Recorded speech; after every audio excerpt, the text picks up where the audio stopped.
सब पर मानो बुआ जी का व्यक्तित्व हावी है। सारा काम वहाँ इतनी व्यवस्था से होता जैसे सब मशीनें हों जो कायदे में बंधी बिना रुकावट अपना काम किए चली जा रही है। ठीक 5 बजे सब उठ जाते, फिर 1 घंटा बाहर मैदान में टहलना होता, उसके बाद चाय दूध होता, उसके बाद अन्नू को पढ़ने के लिए बैठना होता। भाई साहब भी तब अखबार और ऑफिस की फाइलें आदि देखा करते। 9 बजे ही नहाना शुरू होता, जो कपड़े बुआ जी निकाल दे वही पहनने होते। फिर कायदे से आकर मेज पर बैठ जाओ और खाकर काम पर जाओ। सयानी बुआ का नाम वास्तव में ही सयानी था, या उनके सयानेपन को देखकर लोग उन्हें सयानी कहने लगे थे। सो तो मैं आज भी नहीं जानती, पर इतना अवश्य कहूँगी कि जिसने भी उनका यह नाम रखा था वह नामकरण करने वाला विद्या का अवश्य पारखी रहा होगा। बचपन में ही वे समय की जितनी पाबंद थी, अपना सामान संभाल कर रखने में जितनी पटु थी और व्यवस्था की जितनी कायल थी, उसे देखकर चकित हो जाना पड़ता था। कहते हैं जो पेंसिल वो एक बार खरीदती थी वह जब तक इतनी छोटी न हो जाती कि उनकी पकड़ में न आए तब तक उसे काम लेती रहती थी। क्या मजाल है कि वह कभी खो जाए या बार बार नोक टूटकर समय से पहले ही समाप्त हो जाए। जो रबर उन्होंने 4ठी कक्षा में खरीदी थी उसे 9वीं कक्षा में आकर समाप्त किया।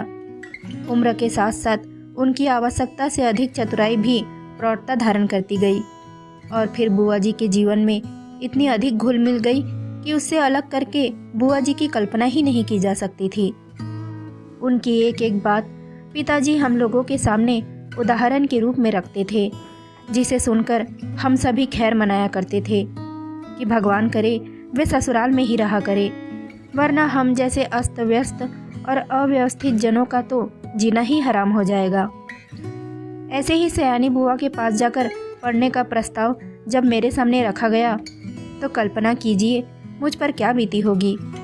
मैंने साफ इनकार कर दिया कि मुझे आगे पढ़ना ही नहीं, पर पिताजी मेरी पढ़ाई के विषय में इतने सतर्क थे कि उन्होंने समझाकर, डांटकर और प्यार दुलार से मुझे राजी कर लिया।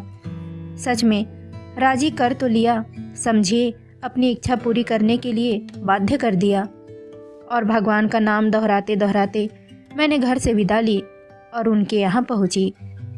इसमें संदेह नहीं है कि बुआ जी ने बड़ा स्वागत किया, पर बचपन से उनकी ख्याति सुनते सुनते उनका जो रौद्र रूप मन में छाया हुआ था, उसमें उनका वह प्यार कहाँ तिरोहित हो गया मैं जान ही न पाई।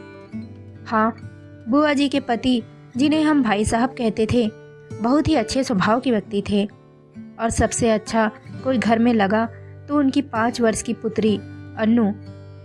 घर में इस नीरस और यंत्र चलित कार्यक्रम में अपने को फिट करने में मुझे कितना कष्ट उठाना पड़ा, कितना अपने को काटना छाटना पड़ा, यह मेरी अंतरात्मा ही जानती है। सबसे अधिक तरस आता था अन्नू पर। वह इस नन्ही सी उम्र में भी प्रौढ़ हो गई थी। न बच्चों का सा उल्लास था, न कोई चहचहाहट। एक अज्ञात भय से वह घिरी रहती थी। घर के उस वातावरण में कुछ ही दिनों में मेरी भी सारी हंसी खुशी मारी गई।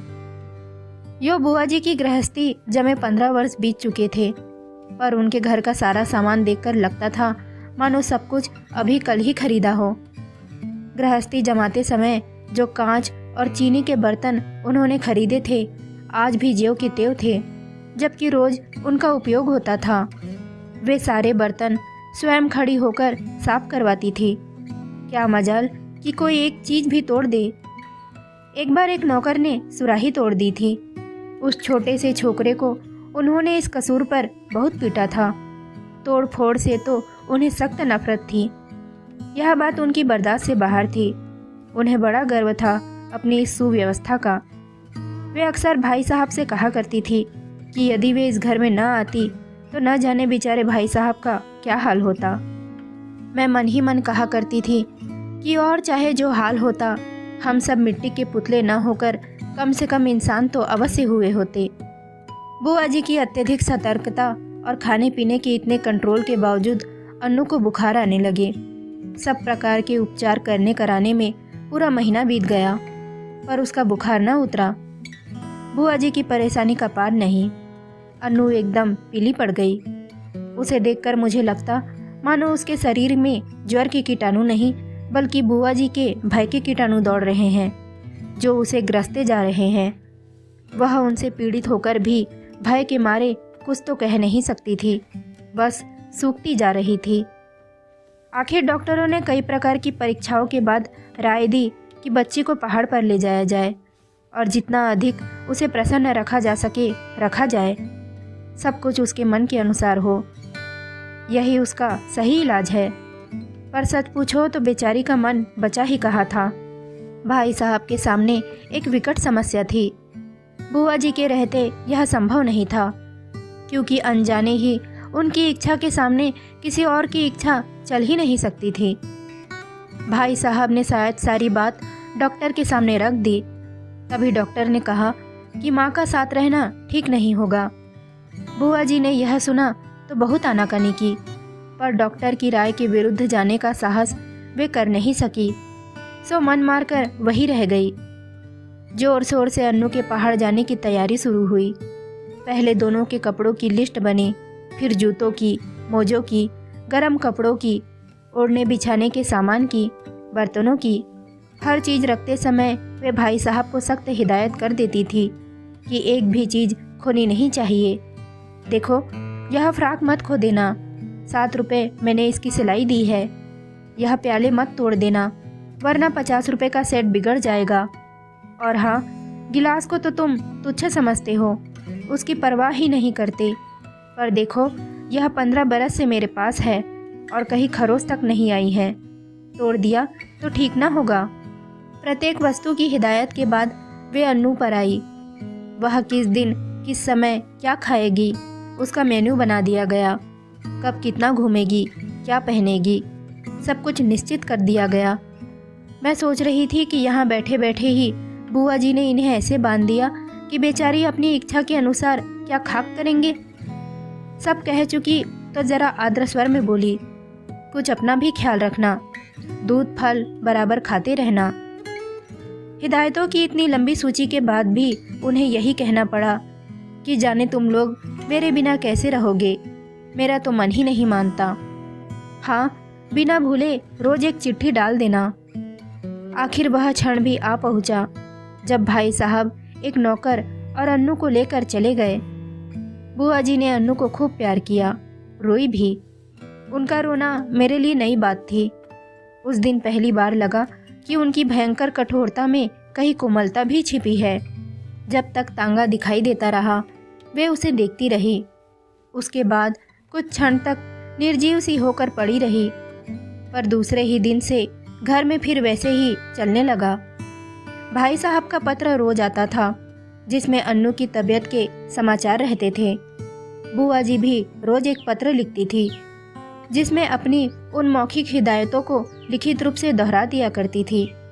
पत्रों की तारीख में अंतर रहता था, बात शायद सब में वही रहती थी।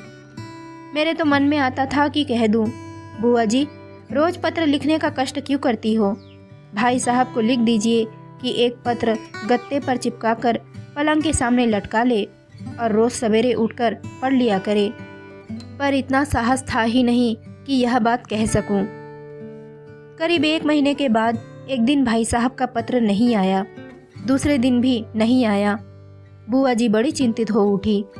उस दिन उनका मन किसी भी काम में नहीं लगा।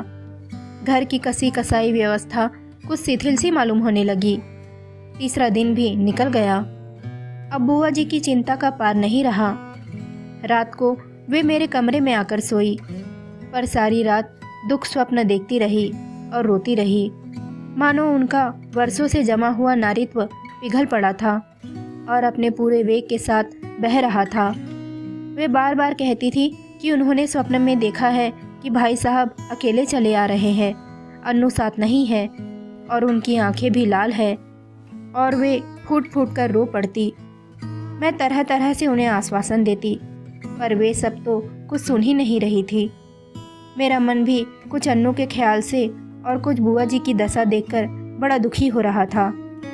तभी नौकर ने भाई साहब का पत्र लाकर दिया। बड़ी व्यग्रता से कांपते हाथों से उन्होंने उसे खोला और पढ़ने लगी। मैं भी सांस रोककर बुआ जी के मुंह की ओर देख रही थी कि एकाएक पत्र फेंककर सिर पटकती हुई बुआ जी चीख कर रो पड़ी। मैं धक से रह गई। आगे कुछ सोचने का साहस ही नहीं होता था। आंखों के आगे अन्नू की भोली सी नन्ही सी तस्वीर घूम गई। तो क्या अब अन्नू सचमुच ही संसार में नहीं है? यह सब कैसे हो गया? मैंने साहस करके भाई साहब का पत्र उठाया। लिखा था, प्रिय सयानी, समझ में नहीं आता कि किस प्रकार तुम्हें यह पत्र लिखूं, किस मुंह से तुम्हें यह दुखद समाचार सुनाऊं। फिर भी रानी, तुम इस चोट को धैर्यपूर्वक सह लेना। जीवन में दुख की घड़ियां भी आती है और उन्हें साहसपूर्वक सहने में ही जीवन की महानता है। यह संसार नश्वर है, जो बना है वह एक न एक दिन मिटेगा ही। शायद इस तथ्य को सामने रखकर हमारे यहाँ कहा है कि संसार की माया से मोह रखना दुख का मूल है। तुम्हारी इतनी हिदायतों के और अपनी सारी सतर्कता के बावजूद मैं उसे बचा नहीं सका। इसे अपने दुर्भाग्य के अतिरिक्त और क्या कहे, यह सब कुछ मेरे ही हाथों होना था। आंसू भरी आंखों के कारण शब्दों का रूप अस्पष्ट से अस्पष्टतर होता जा रहा था और मेरे हाथ कांप रहे थे। अपने जीवन में यह पहला अवसर था जब मैं इस प्रकार की किसी की मृत्यु का समाचार पढ़ रही थी।